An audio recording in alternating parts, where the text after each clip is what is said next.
तो ज़्यादा बता देता है, उसको ज़्यादा लिखा देता है, इस वजह से थोड़ा उसको प्रॉफिट हो जाता है, इसलिए वो मार्केटिंग में घूमता रहता है। तो उसका अलग ही फंडा है ना। तो मोस्टली क्या है कि प्राइवेट सेक्टर, मतलब एमएनसी कंपनी, आज के समय में एमएनसी कंपनी में भी कॉन्ट्रैक्ट बेस में दे रखा है। अब एमएनसी कंपनी की मैं किसकी बात करूं, एमएनसी कंपनी है एक फेमस कंपनी सूर्य रोशनी करके, और भी है चाहेल हम, बहुत सारी कंपनीज हैं जिनमें क्या है कि अब प्राइवेट, मतलब कॉन्ट्रैक्ट बेस पे कर दिया, जितने लेबर्स है, जितने जो भी है, सब कॉन्ट्रैक्ट बेस पे है। अब कॉन्ट्रैक्ट बेस पे, अब वो कॉन्ट्रैक्ट जो ठेकेदार है वो डिसाइड करेगा कितनी सैलरी देगा, कितनी नहीं देगा, और कंपनी वाले से कोई मतलब नहीं। कुछ भी हो जाए, कुछ भी प्रॉब्लम हो, और कुछ भी आपको हो जाएगा तो वो झेलेगा कॉन्ट्रैक्टर, मतलब कंपनी जो है उसकी रिस्पॉन्सिबिलिटी कुछ भी नहीं, जीरो है वो। आपको कॉन्ट्रैक्टर से बात करने का, वो आपको जो करना करेगा। आज के समय में जो ऑफिशियल रैंक में, ऑफिस में जो बैठते हैं, उनका उनका थोड़ा होता है कि कंपनी बेस पे होते हैं, और जो बड़े बड़े जीएम हैं, और भी अच्छी पोस्ट में जो हैं, उनको मतलब कंपनी के थ्रू रखा जाता है ना। बाकी जो काम करने वाले हैं उनको कॉन्ट्रैक्ट बेस पे ही होता है, और सैलरी भी ज़्यादा खास नहीं होती, है ना। आप, मैं क्या बोलूँ, होती है तो जो भी है वो तो डिसाइड करता है, वो कॉन्ट्रैक्टर डिसाइड करता है कितनी क्या देगा, है ना। तो ये चीज़ें हैं। आज के समय क्या है कि जो इधर जो हेल्पर लोग हैं जो इधर, उनकी मतलब क्या, जो लोहे में काम करता है, मैकेनिकल से जो डील करता है भाई, तो मैकेनिकल इंजीनियरिंग कर रखा है। अब मैकेनिकल इंजीनियरिंग करने के बाद आप इमीडिएट बोलोगे मेरे को 40-50 हज़ार सैलरी चाहिए। भाई 40-50 हज़ार सैलरी कहाँ से मिलेगी? आप तो यहाँ से ट्रेनिंग, यहाँ से आप केवल पढ़ के गए हैं, पढ़ने बेस पे नहीं मिलता भाई। आप, बहुत लोग क्या है, बीएससी एमएससी कर लेता है, अगर वो गवर्नमेंट जॉब में नहीं लगता तो वो क्या है, प्राइवेट सेक्टर में जाएगा तो उसका वैल्यू जीरो है, ये याद रखना। जो चाहे एमएससी कर ले, चाहे बीएससी कर ले, चाहे अकाउंट से कर ले, कुछ भी कर ले। आजकल अकाउंट वाले जो अकाउंटेंट करते हैं, बीकॉम करते हैं जो प्राइवेट सेक्टर में, उनकी भी इतना वैल्यू नहीं है, उनकी भी सैलरी इतनी नहीं है, समझे बात। तो कहने का मतलब आपको उसी सेक्टर में है। जैसे अब मैं मैकेनिकल की बात कर रहा था, मैकेनिकल में क्या है कि आप लोग, बहुत लोग सोचते हैं कि यार बहुत बड़ा पैकेज मिलेगा, मैं ये स्कूल कॉलेज कॉलेज के बाद मेरा पैकेज इतना, बहुत बढ़ा चढ़ा के जो भी बताते हैं स्कूल वाले कॉलेज वाले, तो वो मुझे लगता सही नहीं है, क्योंकि रियल लाइफ अलग ही है।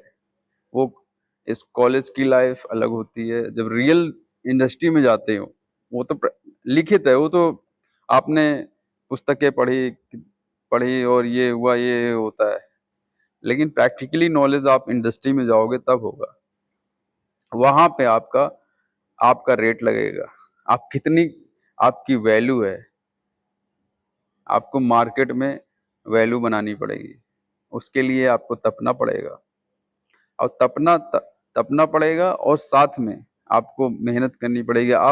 आप ये सोचें, मैं मैकेनिकल से मैं डिप्लोमा भी कर लिया, बीटेक भी कर लिया, उसके बाद मैं जाऊं, आप कहाँ जाएंगे?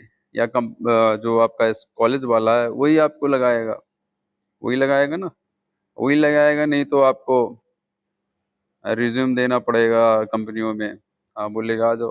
अब छोटी मोटी कंपनी तो देखो, दबा के काम होता है उधर, है ना, उधर तो कोई इशू नहीं है ना।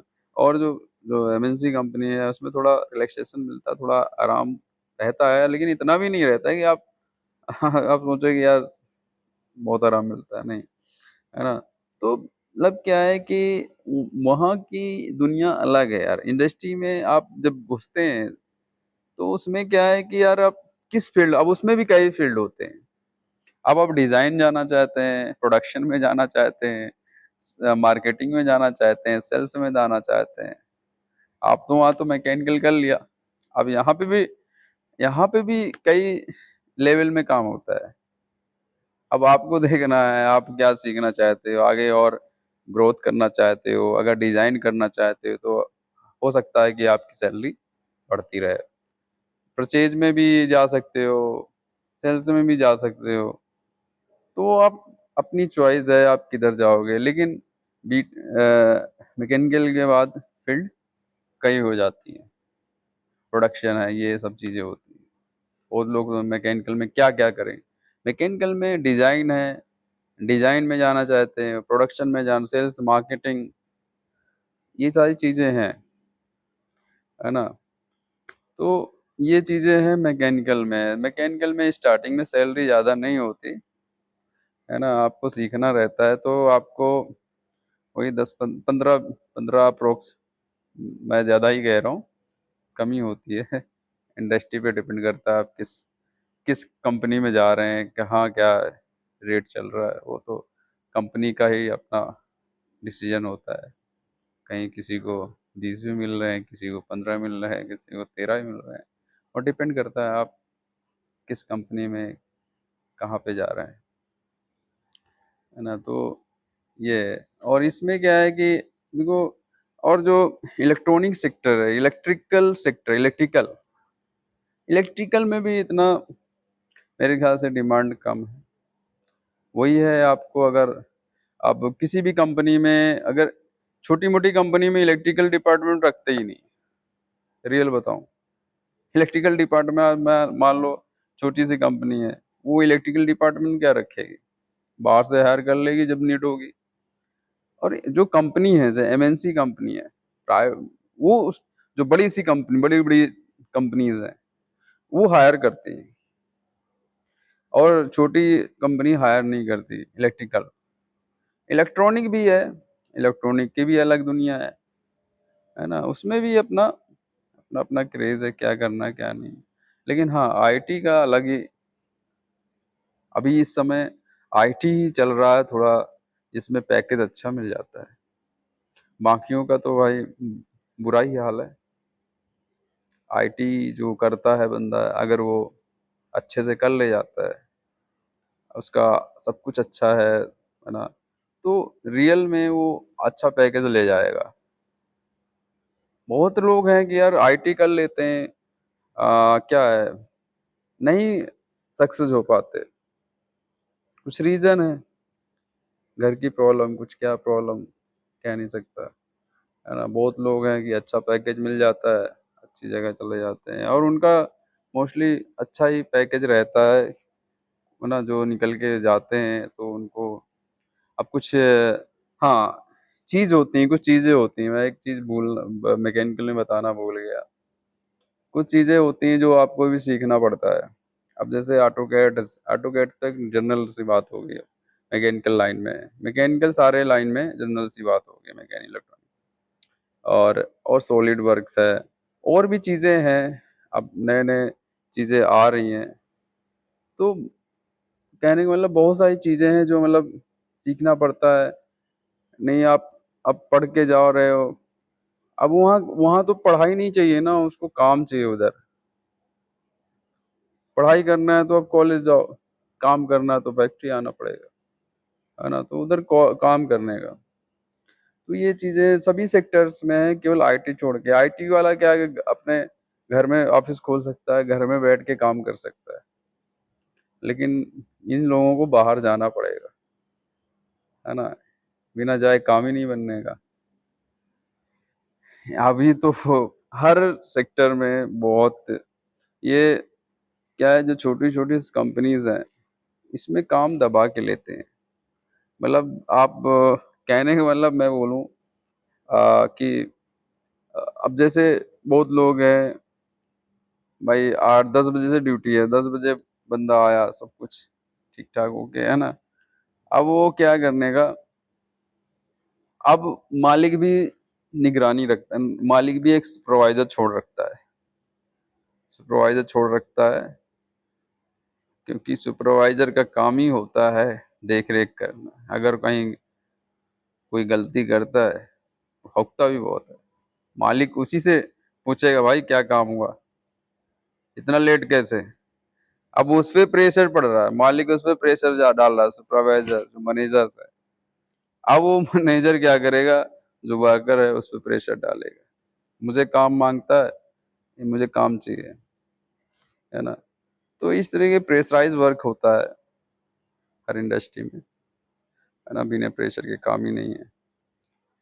अब और मैं क्या बताऊं, और सब लोग, मैं ये कहूँगा, जो भी भैया तैयारी कर रहे हैं गवर्नमेंट जॉब की, अब गवर्नमेंट जॉब भी लिमिटेड रह गई हैं सीटें, क्योंकि हर साल तो कॉलेज से, स्कूल से, कहाँ कहाँ से लोग निकल के बाहर आते हैं। हर आदमी की ख्वाहिश होती है कि गवर्नमेंट जॉब पाना।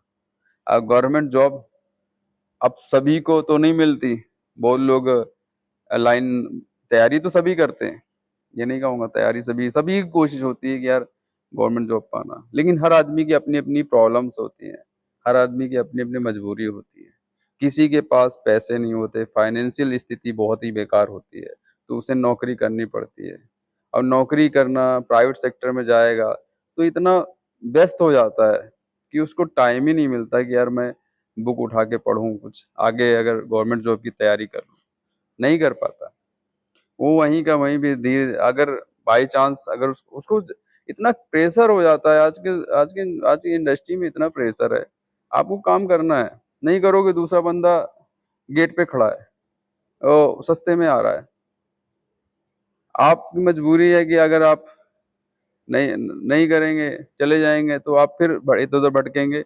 अब आपकी स्थिति इतनी खराब है, फाइनेंशियल स्थिति खराब है, तो आपको उसको करना पड़ेगा, वो बोलेगा वही करना पड़ेगा। इसीलिए क्या है कि